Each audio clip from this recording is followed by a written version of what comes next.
Hey now, welcome to the Dirty Side of the Track, America's leading Formula One podcast. I'm Brian, that's Rob. I'm part Dutch, and today was the Dutch GP.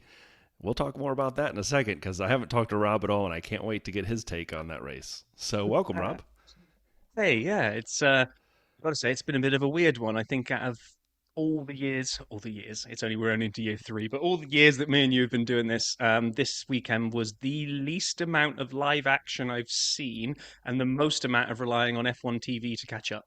Yeah, Because stupidly long road trip to take my boy to college, not far from you. So basically 15 hours on the road, drop him, turn around, 15 hours back again. that's so which that's which a lot of kind of time. got it is a lot of time on the road. I did see I saw a McLaren truck.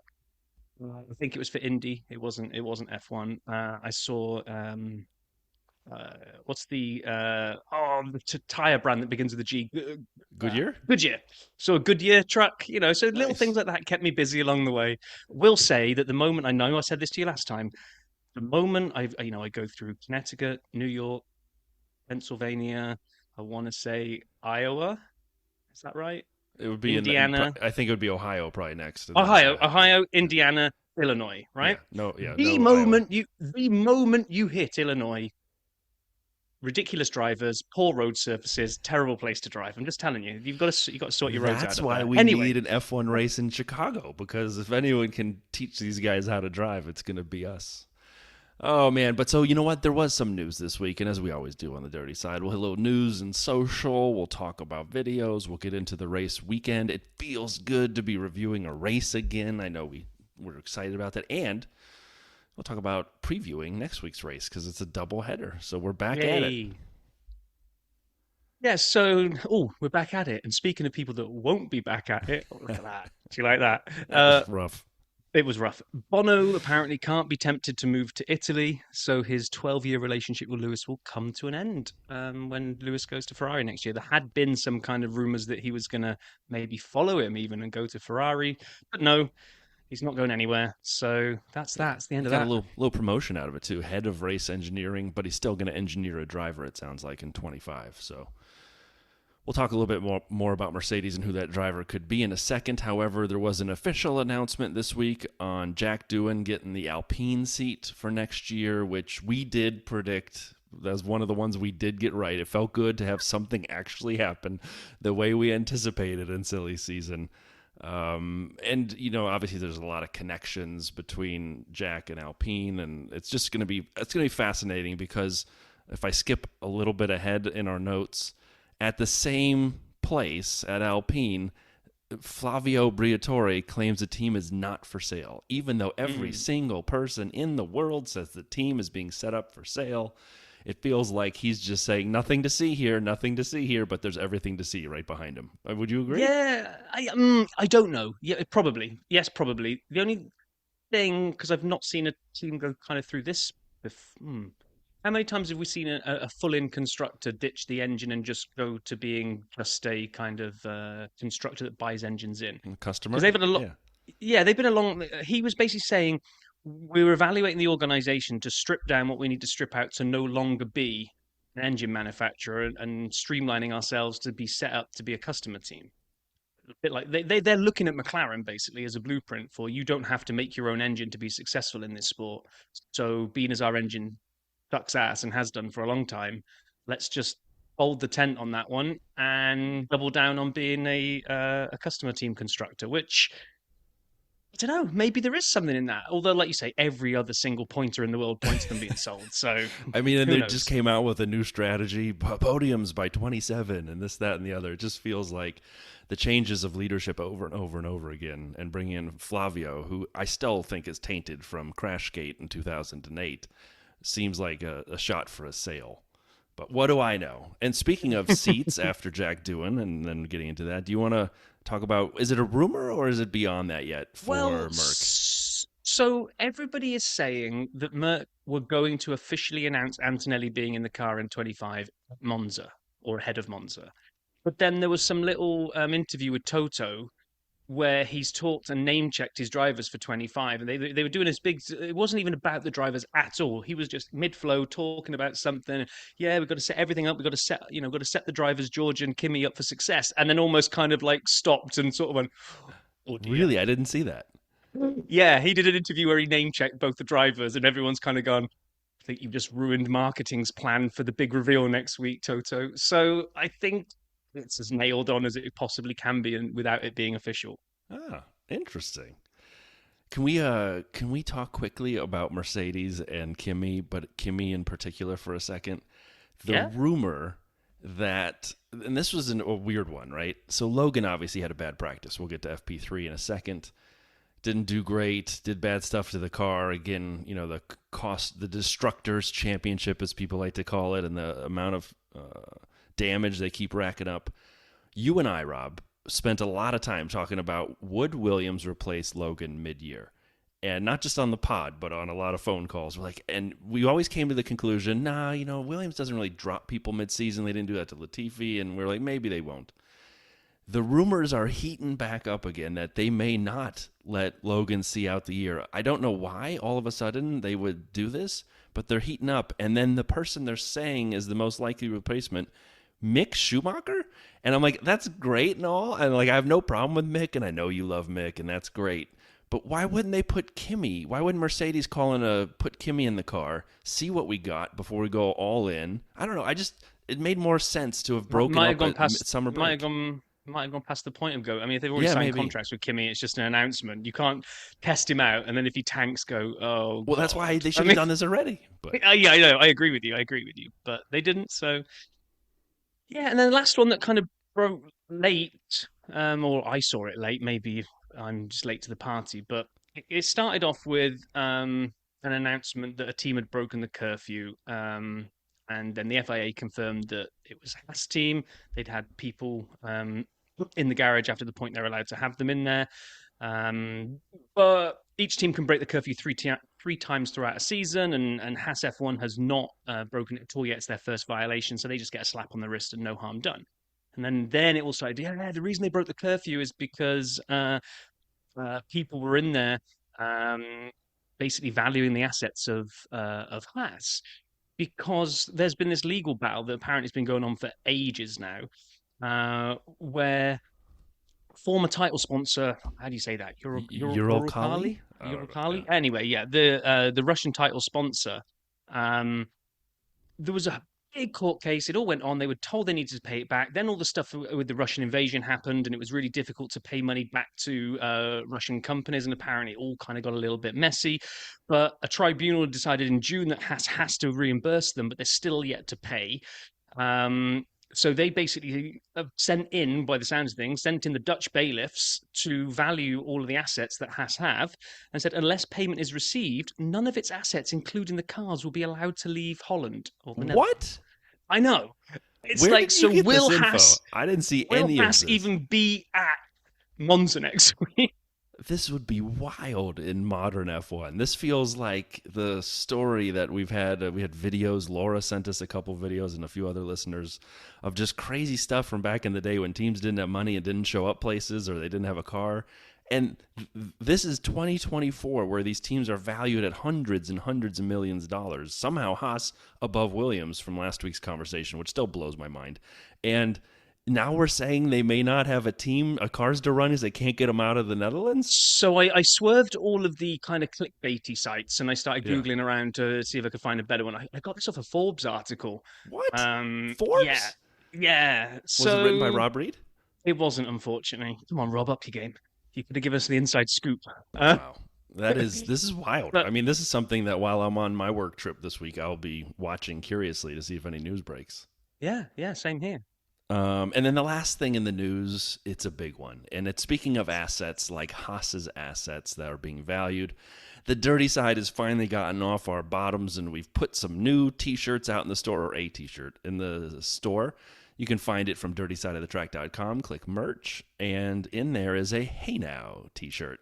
I ordered one already. It's on its way here. I can't wait for the post to arrive, and I'll be wearing that proudly over Labor Day weekend here in the States. So nice. Everybody should check that out. Find a Hey Now t-shirt on the dirtysideofthetrack.com. But with that, shall we open the video vault? Let's do it. All right, we shall.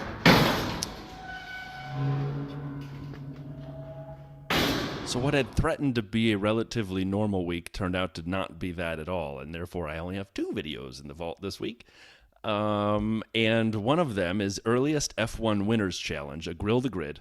Again, we've talked about these before. I always enjoy these, and they're filmed, as Paul told us last week, filmed all at once at the beginning of the season, which was obvious when Ricardo came in to replace why can't I remember the Dutch driver's name who lost his seat last year in the De Vries. Thank you, De Vries. And then he just fell off the videos. Anyway, it was fun to see the drivers on there ranking who had gone the longest before their maiden F1 win. It was especially fun because some of the drivers were on the list, and seeing how they put themselves relative to others was hilarious. So if you haven't seen it, it's 12 minutes. Check it out. It's worth it. And then track tours with Valtteri. Valtteri Bottas' ultimate track guide for Zandvoort on the Sauber Motorsport channel. It's 3.5 minutes. Long arm Valtteri is back. And so I watch this thing, and at first I'm just like, oh no, we're back with long arm Valtteri. Now there were a lot more camera angles this time. It wasn't all long arm Valtteri. And he said the word banking maybe 30 to 40 times in the 3.5 minutes. Like, if it were a drinking game, I wouldn't have made it out alive. And so it was fantastic. But I saw all the little kind of Instagram reels of people like rolling various things down the bank, whether it's cheese rolls or they were trying to get, I think at one point they were trying to get one of those waffles to like roll on its edge. Waffle down the side. Yeah. Nice. Rob, any additions to the vault, or shall we close and hop into the race? Close it up. All right.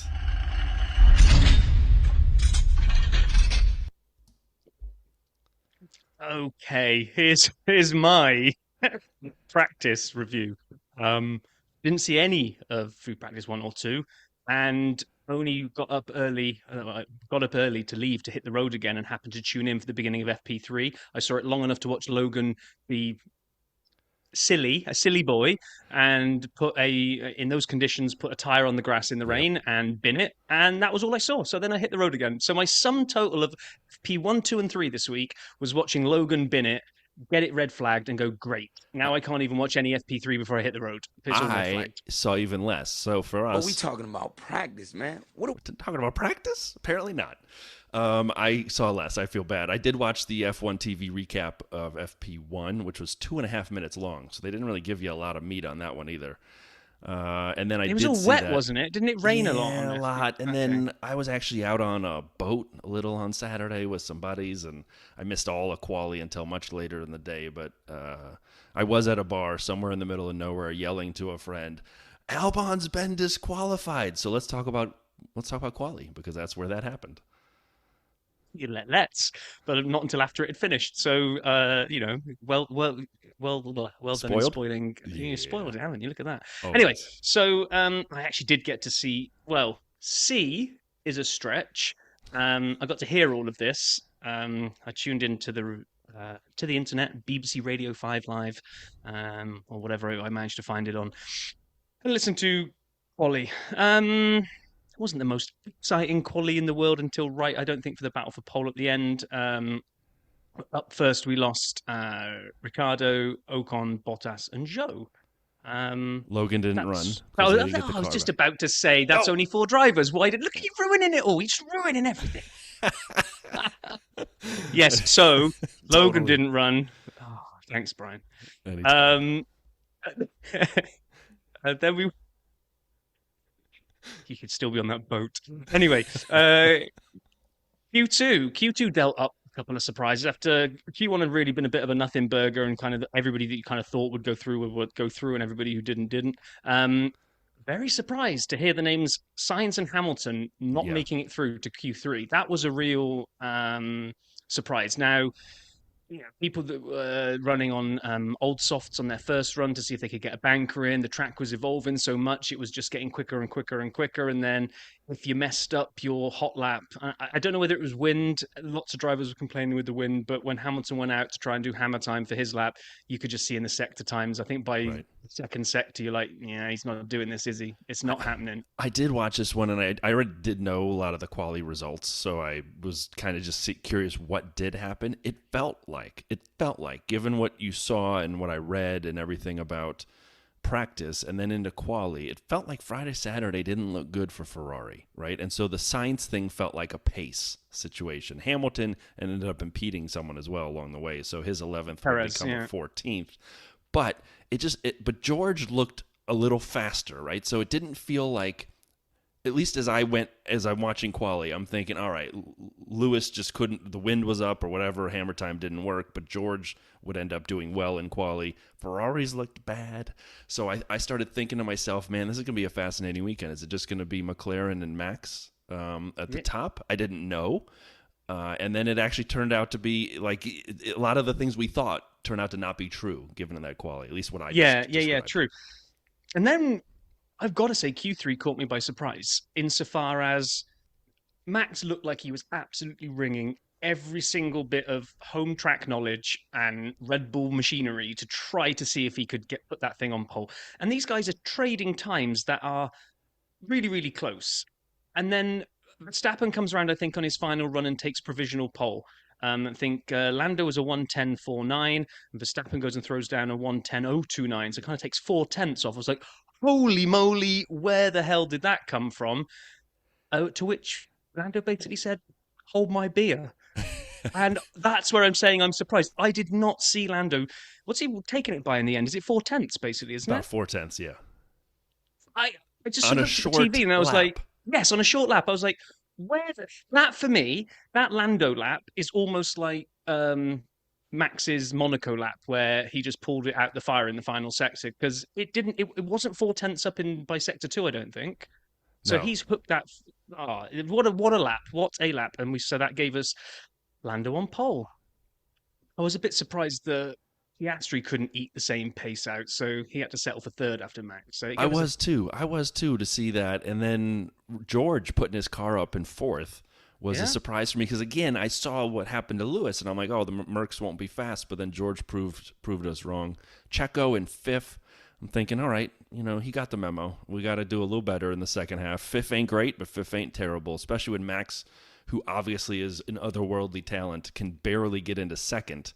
Checo in fifth feels okay. He was only, about 4/10, not even 4/10 behind. Right. Yeah. So he's the same delta that Lando is to Max is to Checo. And so we see Charles third. And then we get an Aston Martin, Alonso. That was a surprise to me. And then Albon, we mentioned this briefly, of course, but they were a couple millimeters too wide on their new floor. So it sounds as though, according to Vowles, they just basically shaved off that one little spot where it was a couple millimeters too wide with a little sandpaper and then ran the car in the race. I'm like, all right. But Alex obviously was DQ'd from quali, and Logan didn't run. So not a great weekend, not a great Saturday for Williams. Yeah, I mean, it was.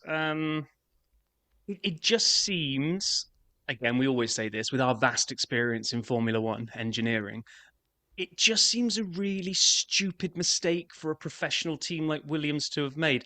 Hey, floor has to comply with these regulatory limits. Did someone whip out the tape measure before we put it on the car?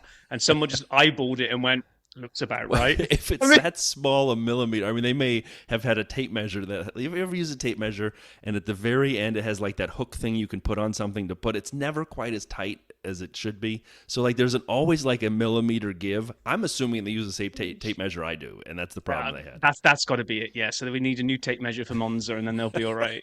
They're still managing parts in Excel. Come on, man. True. I do love the way that the FIA has to have real fancy language for everything, though. Rather than just say, yeah, the plank was too wide, which would have been fine for the layman, the official announcement comes out that it was found that the disqualification for Albon due to the floor being outside the regulatory volume.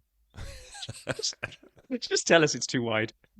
Yeah, so Lewis got you mentioned it, Lewis got the grid drop for impeding Perez. You can say it's harsh. Like, where's he supposed to go? Is he supposed to just press the teleport button and get out of the way? He was on the outside of a corner.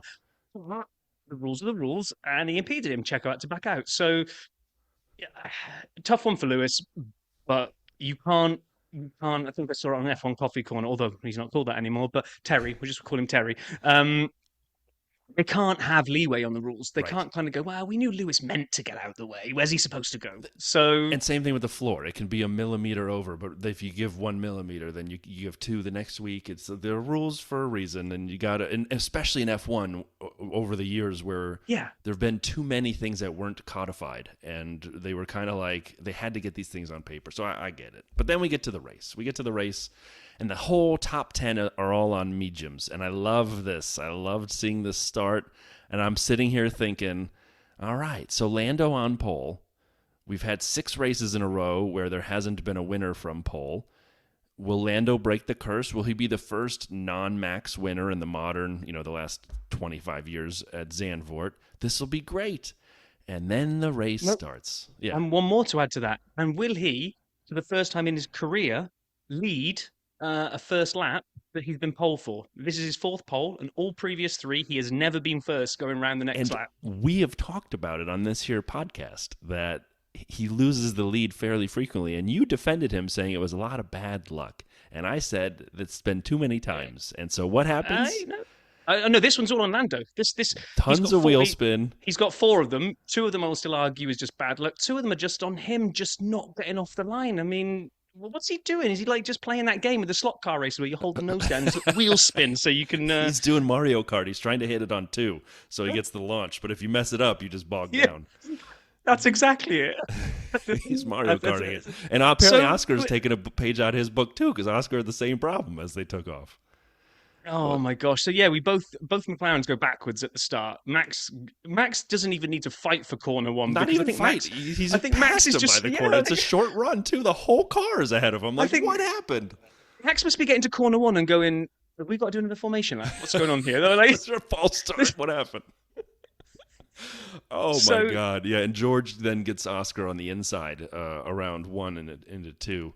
And when I'm watching the back, because they start talking about Lewis moving up from 14th, and all of a sudden I noticed the guy right behind Lewis is Valtteri, and he had been way back on the grid, and I still didn't see the start from the beginning, but because we're recording this fairly quickly after the race. But Lewis and Valtteri are moving up, and I'm just sitting here like watching this. I'm like, this is going to be a fun race to watch.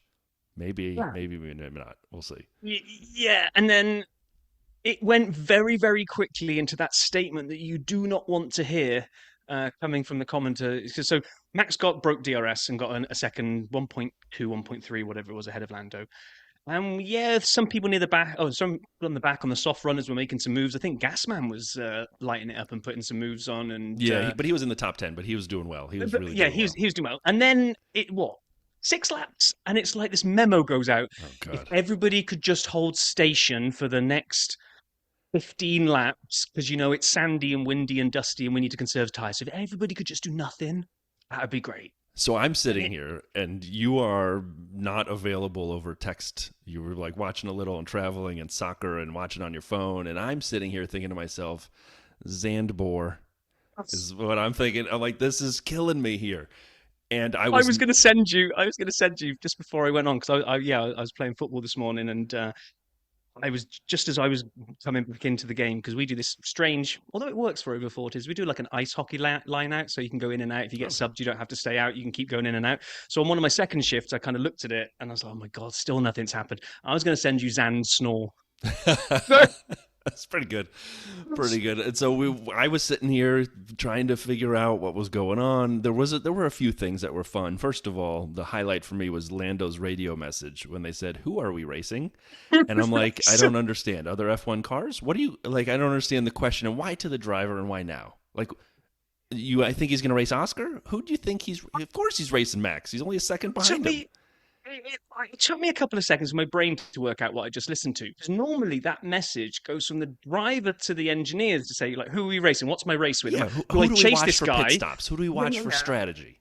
Am I chasing the guy in front, or am I more worried about is my race with the guy behind? So we normally hear that from driver to team. But to hear the team, hello, check. Are we racing? Who are we Heck is racing? going I on? don't understand. If Like what? they could only have made that message more clown show and brought back old Ferrari images if they just put question at the end of that. That would have been Lando. Who are we racing? Question. I still don't get that one. Like I don't understand what they were trying What to do you do think with it that. was? Was it to give them some kind of credibility? Was it some sort of coded message of?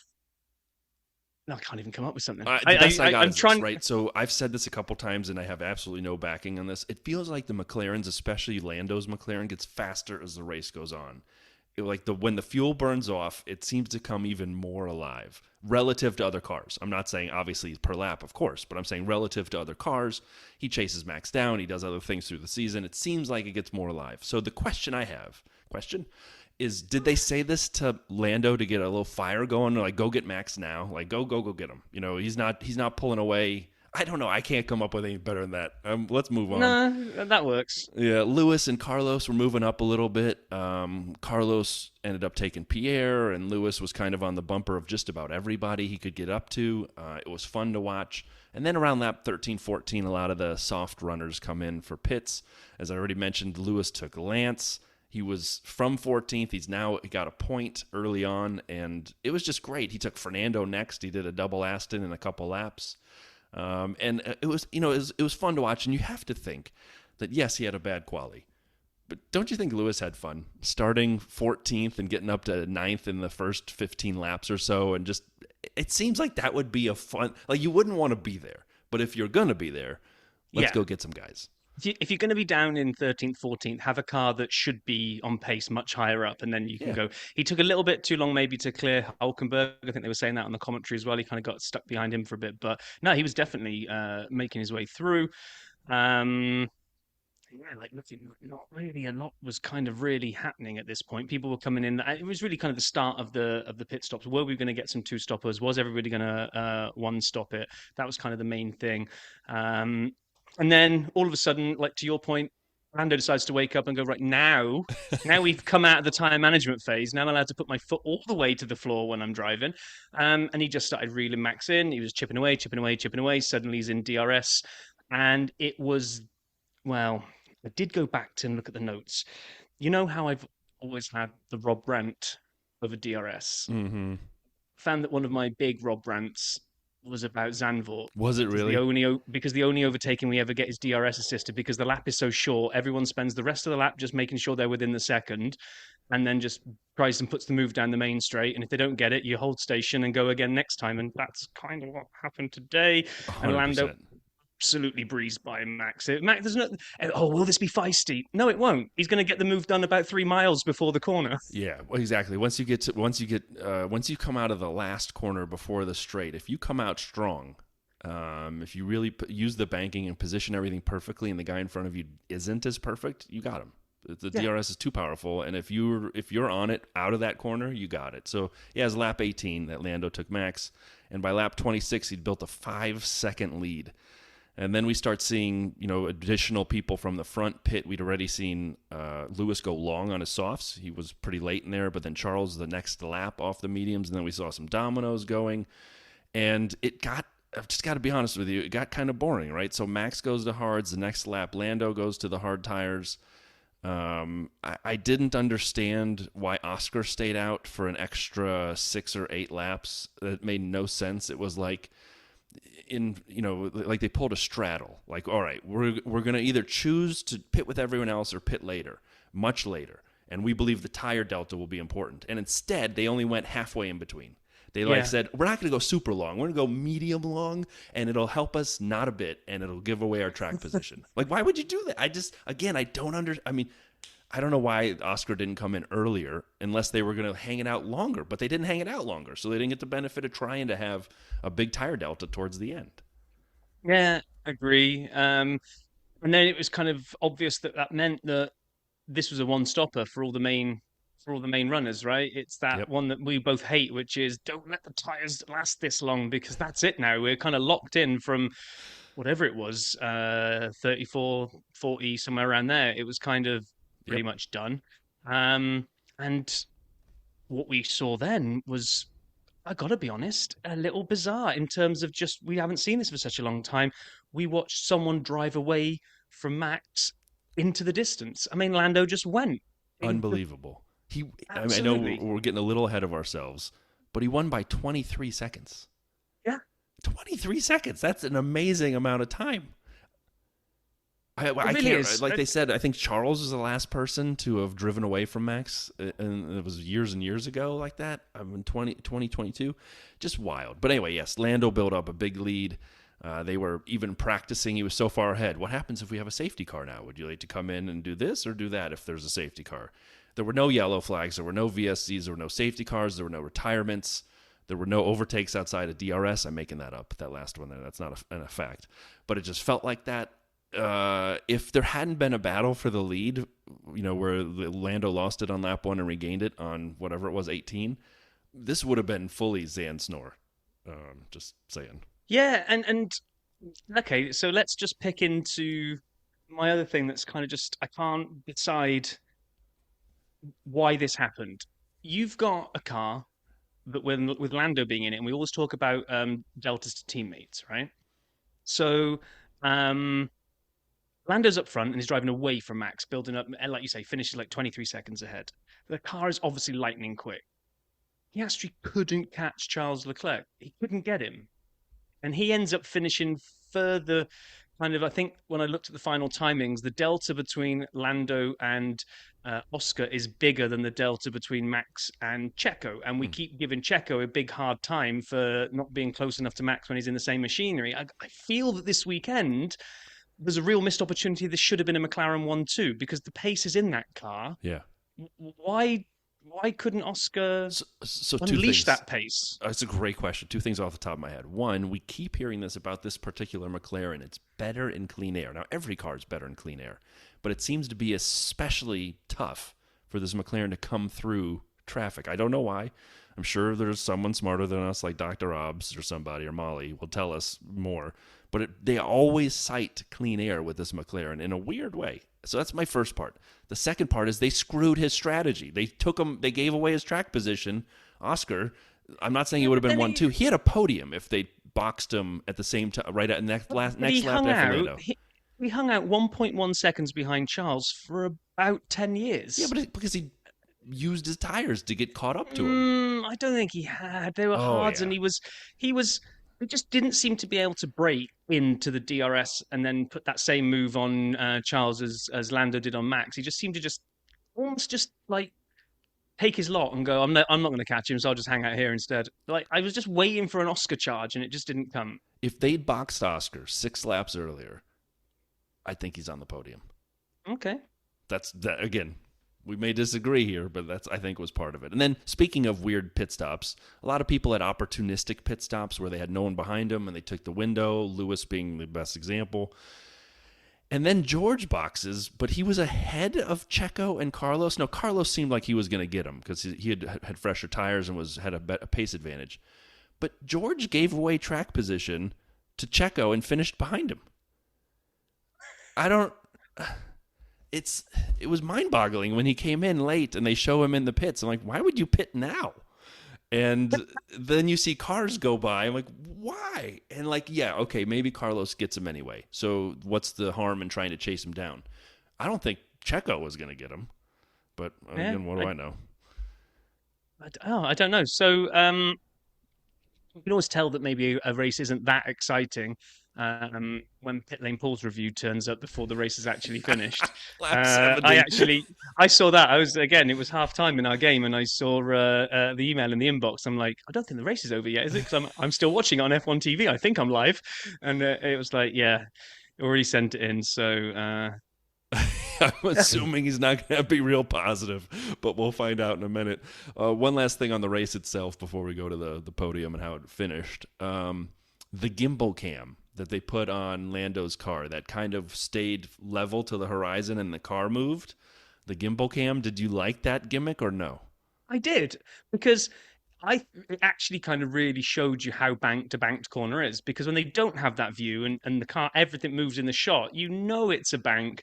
But when literally the camera's sort of staying steady and everything on the screen goes whoop up to I loved it. when I first saw it.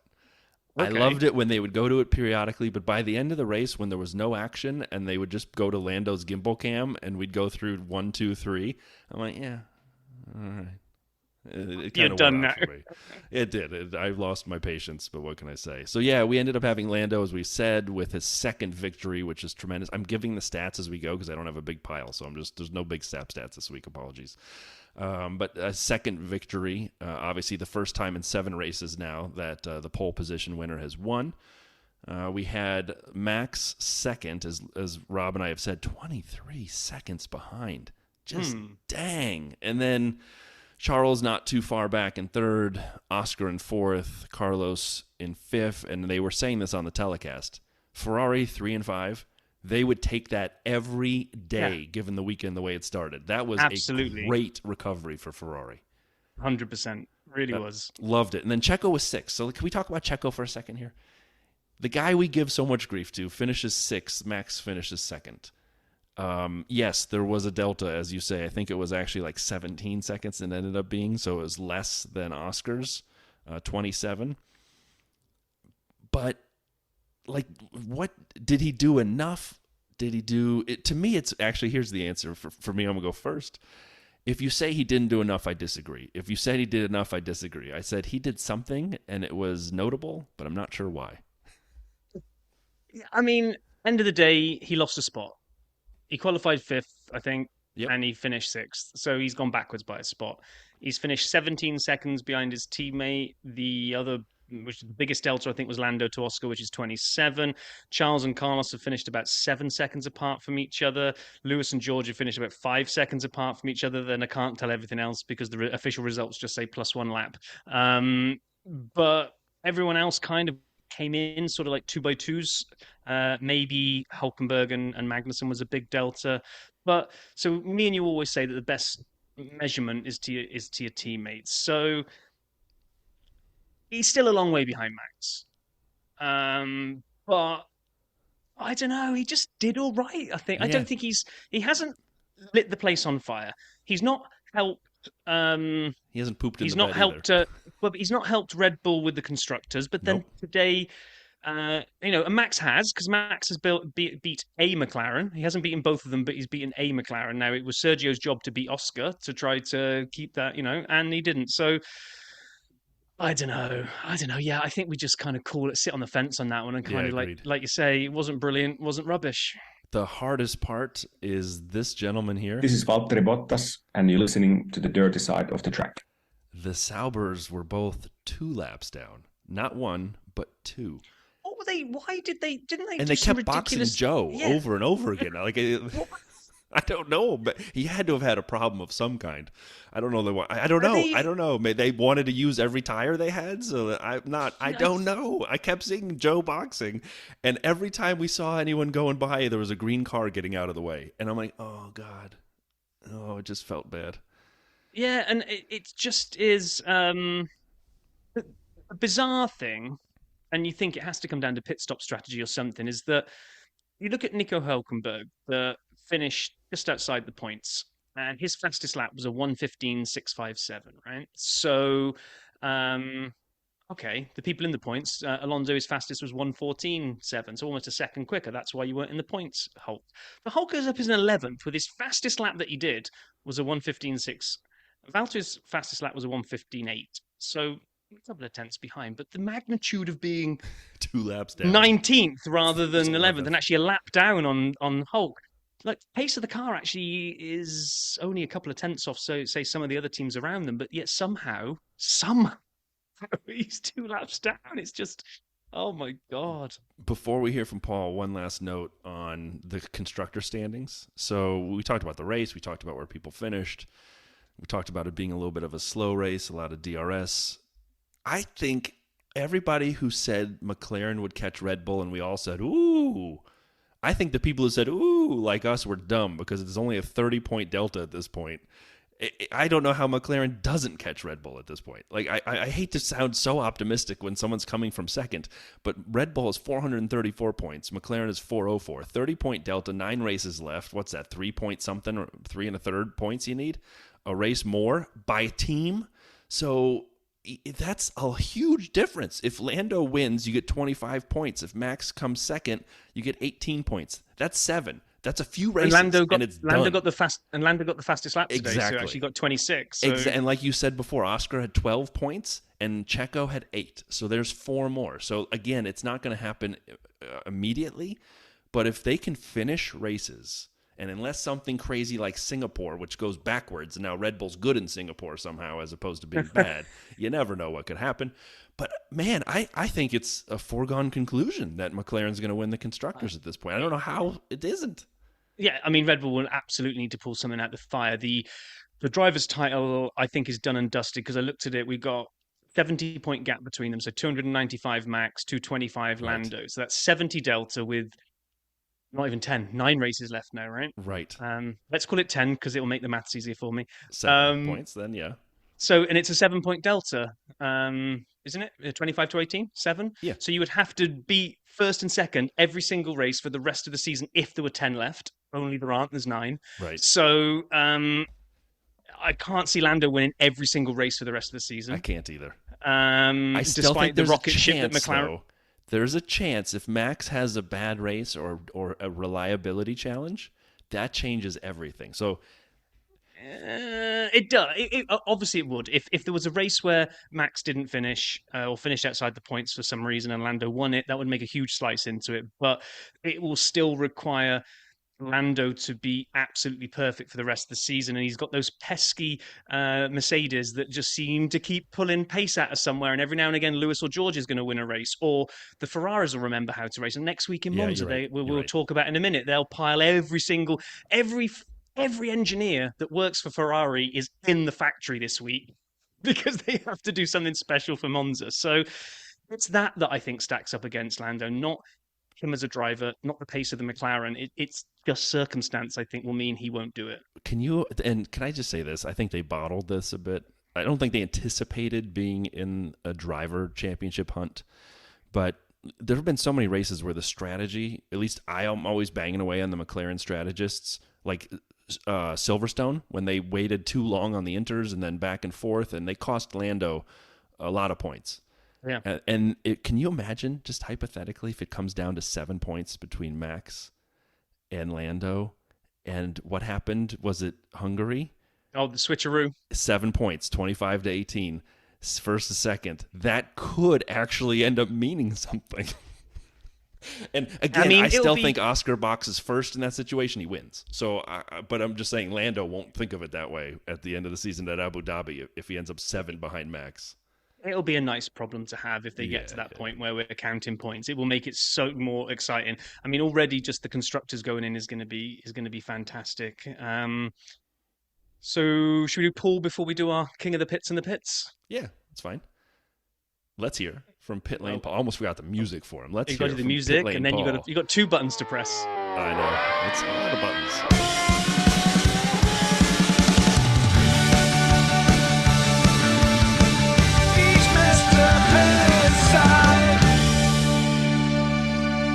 Now, I have not heard from Paul's review. Have you, Rob, or is it going to be new to you too? No, new to me as well. All right. Well, let's hear what he has to say. Hey now, I'm going to start the review with a very special message to the sad man who celebrated his 58th birthday yesterday. You're looking good, brother. You're looking really good. Thank you, Paul. Speaking of looking good, we are, 69 laps into the 72 distance of the Dutch Grand Prix. It's pretty lively here. The Dutch are pretty feisty people. They like flares, they like silly dances, they love orange, and they love the wind and rain. It seems to have dominated... Friday, every day, really. Today's really been it's probably not fair to say the only day we've not seen rain. It's so patchy, but the wind has been crazy. I guess it's sort of has it made it fun? I don't know. I mean, this race, I don't know if it's been good. I don't know if it's been bad. What is certain is, Lando, who fluffed his start, is probably going to win by over 20 seconds, which is crazy. And you've got to bear in mind, it's such a short lap here. It's a crazy domination from him, actually. It's pretty unique. Oscar's trying desperately to chase down Leclerc, so he hasn't quite got the legs to get that, which is a shame. But McLaren are looking ridiculously fast. I mean, like encouragingly fast. We spoke on the last part, and we think, is I still believe Lando's not going to win the Drivers' Championship, and I think with Max finishing second here, it's exactly what we think is going to happen. But again, they take a decent chunk of points away from Red Bull. Sergio's doing has done a little bit better. Mercedes gambled a little bit by the soft tyres at the end, couldn't quite drag him in. But Ferrari have underperformed, really. I know they're potentially going to get a podium. And we're going to go back to our mate Sergio. Whether this Red Bull is that bad to drive, and actually Max is just, we know Max is a great driver. Let's not lose focus of that one. We know he's a great driver. We know he's quick. Is it purely a case that he is literally getting everything out of that car? And actually where Perez sits is reasonably where the car pace is. And I think as much as we all bash Perez, maybe that's worth a little bit of consideration, I guess. Yeah. But for me, driver of the day, Lewis. I know, like he's got back to 8th, but some real good overtakes at the start.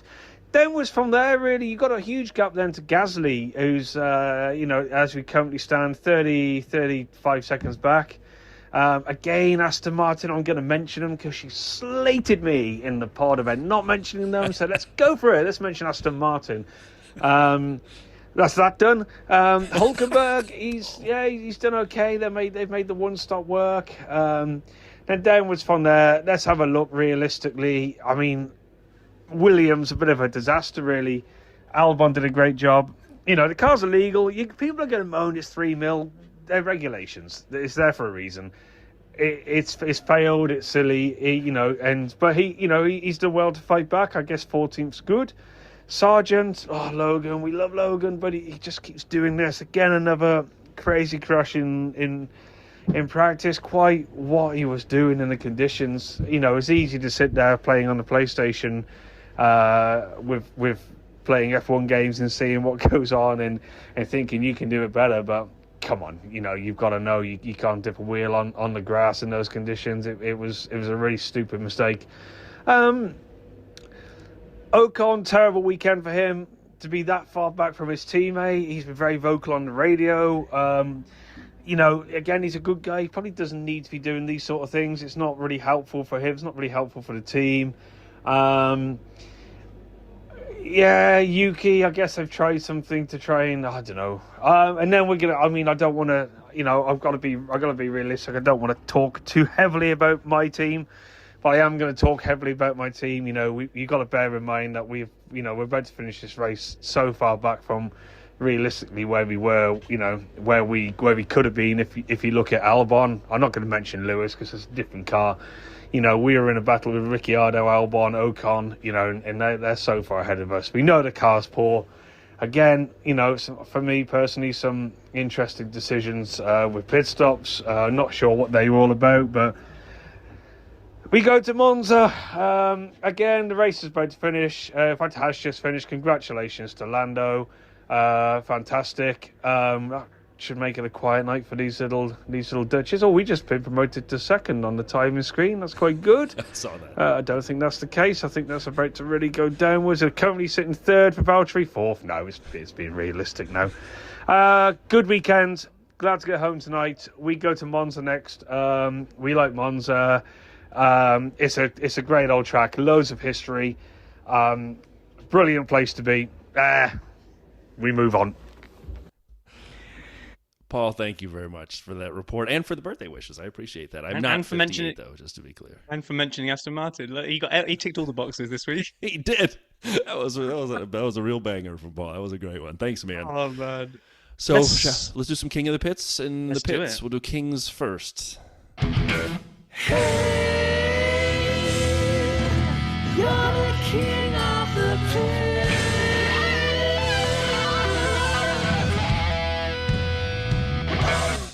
All right, Robert, you go first for the King, and I'll go after you, and I'll go first on the pits.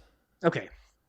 So, we have a little bit of a debate, like Paul there, because Paul gave it to Lewis as to whether Lewis's drive through the field was enough to make me not award it to Lando. And after much deliberation of probably half a second, I thought, no, it's got to go to Lando. Yes, the race wasn't fantastic to watch, but if you're a McLaren fan or a Lando fan or both, today was just absolutely brilliant. In fact, they nailed the whole weekend, other than the little blip at the start, and he does need to work on that. He's just driven. He's driven like a champion today. He's driven, done his race, the overtake on Max, and then disappeared 20 seconds down the road, and we don't get to say that much these days. So while the race wasn't fantastic, brilliant result for Lando, brilliant result for McLaren. So he gets my king. Okay, that's a good choice. I am going to give my king to Logan the Sergeant. No, I'm just kidding. Sorry, Logan. Sorry. I'm feeling spicy on my birthday weekend. I'm giving it to Pierre Gasly. I'm giving it to the gas. I know. Look at the face on Rob. I'm giving it to the gas man. I don't even know how to describe this. First of all, that car was so bad in the beginning of the year. So desperately bad. They've worked to improve it and fix the weight situation and bring other upgrades. The team is in flux. We're on our 5th team principals, Oak's first day. We've got, it's going to be for sale. He's getting a new teammate. It's like the whole thing is going crazy. And Pierre Gasly goes out there and he goes, you know what I'm going to do? I'm going to make Q3. And he did. And we talk about deltas between teammates. He and Ocon couldn't have been further apart. I know the gas man they could have, but yeah, okay, sorry. So you get my point, though. He finished 9th, 2 points for Alpine. That means a lot for them. And so they now have 13 total points because of those 2 extra ones from Pierre. So I'm going to look at the midfield, and I'm going to pick a guy who's had a rough year and a team that has not done well. And I'm going to say points for your TP's debut. Pierre Gasly is the king of the pits. And now we're moving on to... Well, just before you play the music, I got to react. I mean, it's your birthday weekend. You can, I'm crazy. Far be it from me to say that you can't pick Gasly on your birthday weekend, but you may just want to go checked out by the doctor because maybe you fell overboard off the boat and knocked your head. But it's, I did go swimming in a lake with some very toxic water. But let's talk about Gasly and Norris. Who saw that coming? I can't wait to hear. I can't wait to hear your pits. I'm trying to think of one now that can outdo that. Pits. All right, so I got to go. If you first. give this to Lando, I'm hanging up right now. I am not. I'm giving it to Logan. I was. Sorry, Logan. Yeah. I mean, you just can't do that. You can't crash that car.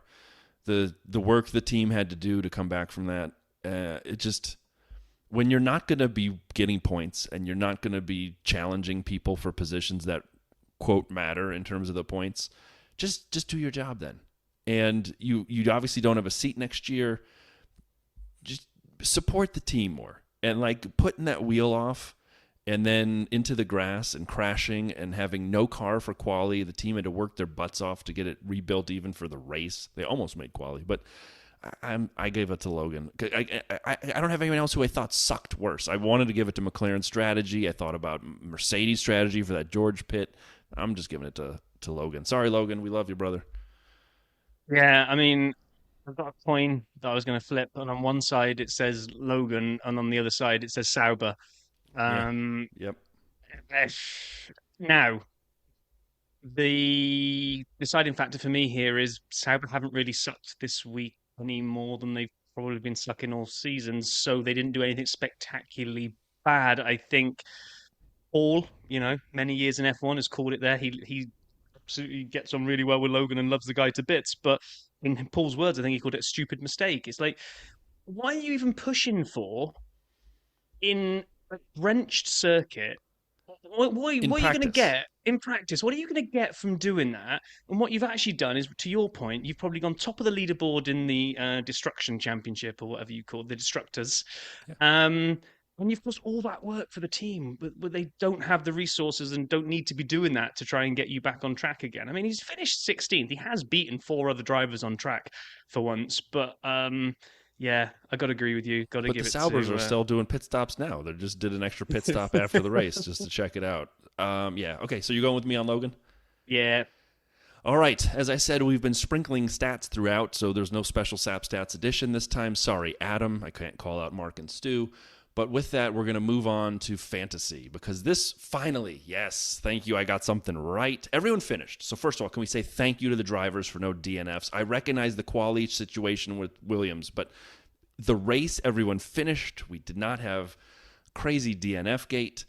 If we look at the results that are done calculating for once, so thank you, Yeah, F1, wow. for putting an extra You had a look at you on your birthday. You had a stellar, aren't you? Like 5th or something. 4th.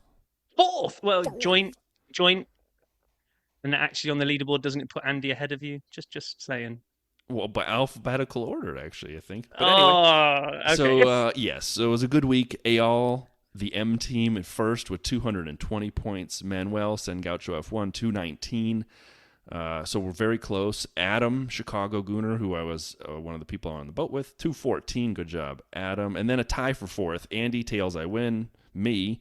And Fariz, Petronas, RT, good job, all at 210. And then I had to do the top 10 because number 7, none other than Paul F. Harris Incorporated, Chuffing Funts, Selena Kimmy's Yacht, Renato Stop Inventing Racing, and then number 10, Michael Cronje, Downforce 1. I like that name, Michael, Downforce 1. And I enjoyed it. Rob, you weren't too far down either. You were like 13th. For once, you don't need to scroll too far for me. I flipped a coin and it landed the wrong way. I wanted to bring some Mercedes into my lineup. So I had Oscar and Lando with McLaren as a constructor. I was like, right, I'm going to sell Oscar as much as it pains me to give me the budget to bring in a Mercedes driver because they've been I have to take notice of the Mercedes finishes. So I was like, right, Georgia Lewis. And I picked Lewis and probably would have got more points if I'd have gone for George. You got George in yours, right?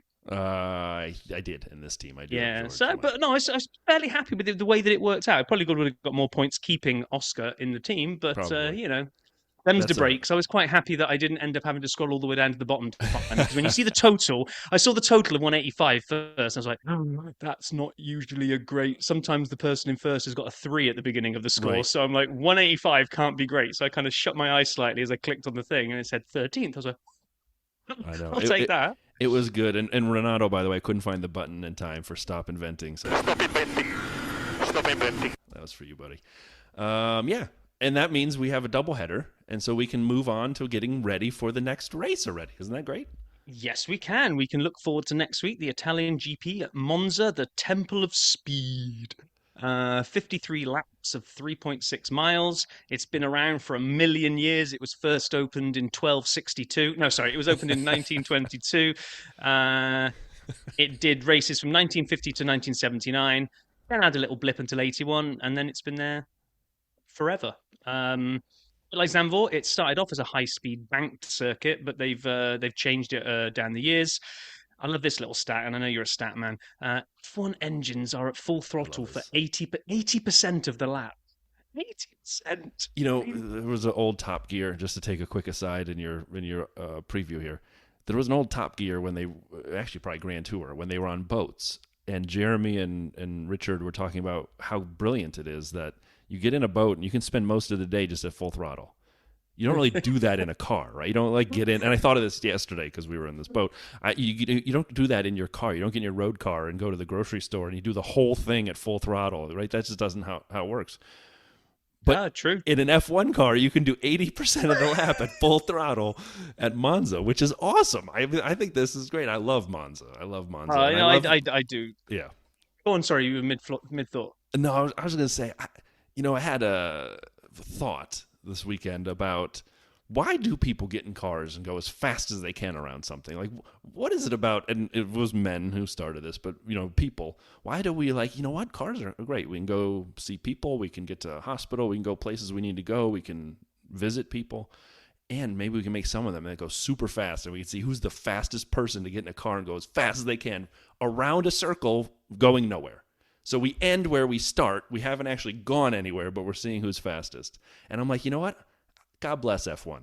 And so the fact that Monza is this old, motorsport. Yeah, motorsport is old, but God bless F1 and motorsport. But the fact that Monza is this old shows that 406 years ago, people were like, how fast can we go around a circle? And I'm like, yes, thank you. And that's what Monza is. That's why it's the Temple of Speed. I'm done with my soliloquy. Back to you. Oh, no. It's your birthday weekend. You can do what you like. All right. Well, then I'm gonna play the. I F, mean, I didn't the get you a V10 present, sound. so you talking, it can be your present. All right, done. We're going to see cars with basically running as like stupid little wings because they just want like low downforce, maximize speed, which has the side effect that we see almost every year without fail. That as you are bombing down to corner one at 1,000,000 miles an hour, and then you have to brake for the first chicane, understeer, steering wheel comes in, and the front wheels go, yeah, I don't really feel like gripping right now, and we will see lots of cars cut the first chicane as we did last year. Many bailouts at that first corner because you've got to hit the braking zone like spot on to have any chance of turning around that corner. And then final little statets before we go on to the just see what happened last year is that the lap record on the current layout is still in place from 2004, 20 years old. Rubens Barrichello with a 121.046. I think that's amazing that it stood for that long. I think that's amazing as well. And I love Monza. It's a relatively simple kind of layout. As you said, the straight down to that first chicane, Curva Grande, which follows it, is always fun. Someone will always go up the inside and get their wheel onto the grass a little, and then you get to the Della Raja chicane, then the Lesmos. And then for me, I didn't know until we did the Ascari Vales Tails that the reason that chicane is named after him is where he passed. I didn't know that until we did that Vales Tail. So anyone who's listening, feel free to go check out the Ascari Vales Tails. It's a good one. And then Parabolica, or whatever we're calling it now. I think they may have renamed it, but to me it's always Parabolica as you come around the last corner back to the straight. And I remember Charles many years ago, was it Ferrari or Sauber, when he had that heavy crash. It might have been his first year at Ferrari at Parabolica, and he disappeared into the tire barrier. I'm like, oh my God. So yeah, I love Monza. I love Monza, and I think, although I haven't gone back and checked my notes, and I could be contradicting myself on this here pod, but I think DRS is pretty good here because I think it delivers you into the braking zone going into turn one. I don't think you get a lot of flybys down the main straight. Now, you come off Parabolica, it's slingshot, you've got to get that last corner nailed to kind of be able to floor it. But because everyone's flooring it, then I think even with DRS, it usually makes feisty overtakes into corner one, and we usually see them people like bailing out and then jumping on the radio. He pushed me off the track, man. He's got to give the place back. Or Lewis ends up with Max's tire on his head. Yes, yeah, that might happen as well. Okay, so last year we were joking earlier on about like Ferrari putting everybody in the factory this week on overtime, because they do. They just go and find all the extra bits and pieces that they haven't been putting on the car that they're legally allowed to, and just do whatever they can. Last year it was obvious. They just kind of threw everything at the car, and it resulted in too bad. Carlos got pole, which drove the Tifosi mad. Then we had about 15 laps or so of Carlos trying to hold off Max. Max was kind of kept going down the inside of turn one. Carlos was defending. We're like, could he? And then on lap 15, no, he couldn't. Outbraked himself. I think snatched the front left or front right, whichever tyre. Max went past, and that was the end of that. And Red Bull ended up sealing out a 1-2 because that was back when Checo was good. But do you remember Carlos and Charles going at each other 100%. For the end of it? This is on Charles.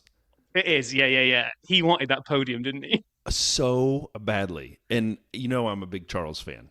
And I was watching that race, and Carlos, I thought, had done a great job defending against every time a Red Bull came up. He did everything he could. He was throwing everything at it. And he even got on the radio, like, are we racing? And they go, yeah, just be smart about it. And Charles kept dive bombing into turn one.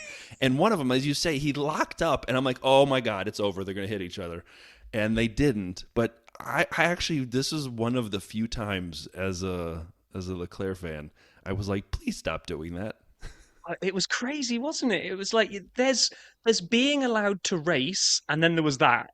I mean, it was just nuts. And we also have to hark back to days when Checo was good. The other little sad thing here is Bottas was 10th, back when Bottas could score a point. Well, the Sauber allow him to score a point. Oh, man. Bottas still great. He is. He just needs a better car. Max obviously won, broke Seb's record of 9 consecutive wins and moved on to 10, and Red Bull extended theirs to 15 in a row, which now seems like light years. It sounds stupid, but it now seems like light years away that we were all kind of being a little bit bored by the Red Bull dominance. If this turns into a McLaren dominant spell for a bit, I'm okay with that. Yeah, me too. but I kind of don't want. Okay, this is me with my Ferrari hat on, maybe, but I would It's like actually an it, Alfa Romeo hat you're wearing, but that's okay. Well, it is. That's right. I've got to wear my Valtteri hat. But I'm very, very greedy. And what I would really like is that I don't mind McLaren winning, but I would like them now this not to be a sign of 20-second dominating wins from Lando. As much as that would be take it great for a easy. Brit. It's fine. A Brit. I know, but those other races a couple of races ago where we didn't know who was going to win, like four cars can all still win in the last 5 laps. I'm greedy. I just want that every race because that's just like utopia. Just give me close racing. But it's all good. Very, very happy for Lando today. So, repeat winners at Monza. Up at the top with 5, a certain Mr. Schumacher and Lewis. Wow. In with 4, Nelson Piquet. In with 3, Fangio, Moss, Peterson, Prost, Barrichello, and Vettel. In with 2, basically anybody who's ever driven in F1. No, it's a long list. It's Ascari, Phil Hill, John Surtees, Jackie Stewart, Clay Regazzoni, Clay Niki Lauda. Regazzoni's Swiss? I thought he was Italian all this time. Well, the badge on hey, Wikipedia might be wrong. Okay. Niki Lauda. I won't make the same joke Paul did last week. Ayrton Senna, Damon Hill, Pablo Montoya, and then we get some current names. Alonso and Verstappen have both got 2 as well. So, and in terms of constructors, it is Ferrari leading the way with 19, McLaren with 11, Mercedes with, I got to take the non-championship ones out, 7, and then Williams with 6, Lotus with 5, Red Bull with 4, BRM and Brabham with 3, Maserati, Van Wall, and Renault with 2. Oh, Renault ain't going to tricky be added old to Van that. Wall. Van Wall, what a great name. The British constructor Van Wall from the 57-58. Who drove for Van Wall? Mr. Van and Mr. Wall. I was going to make a guess, but I was going on the joke. Oh, Rob, anything else you want to highlight before we close this up? No, I'm just really looking forward to this one. Today was great result, even if it wasn't a great race. It was great to have cars back on track again. It's great to be talking with you about a race rather than trying to make up content. And it's great to have another race to look forward to next week. So, no, happy birthday, my old pal, and you can close us out. Thank you. I appreciate that. I appreciate the birthday wishes. I also am very excited for Monza. Plus, here in the States, it's Labor Day weekend next weekend, so we'll have a chance to record this maybe with a beer in hand. Oh yeah, Rob says. Paul, thanks for a great recap, and as well, thanks for the birthday wishes. I am 38 again. I won't tell you how many agains it's been, but we'll leave it at that.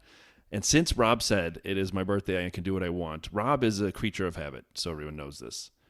I'm going to close us out without the song, the Dirty Side song, which is going to send him through. Yeah, send him through the roof. But I'm going to do that old V10 sound for a little bit, and that'll be our closer. We can't wait to talk to you all again in 1 week's time back on the Dirty Side. Everyone have a great week.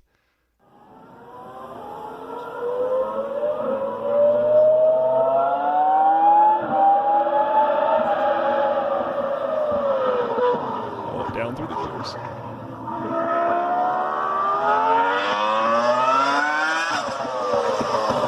Have a great week, everybody.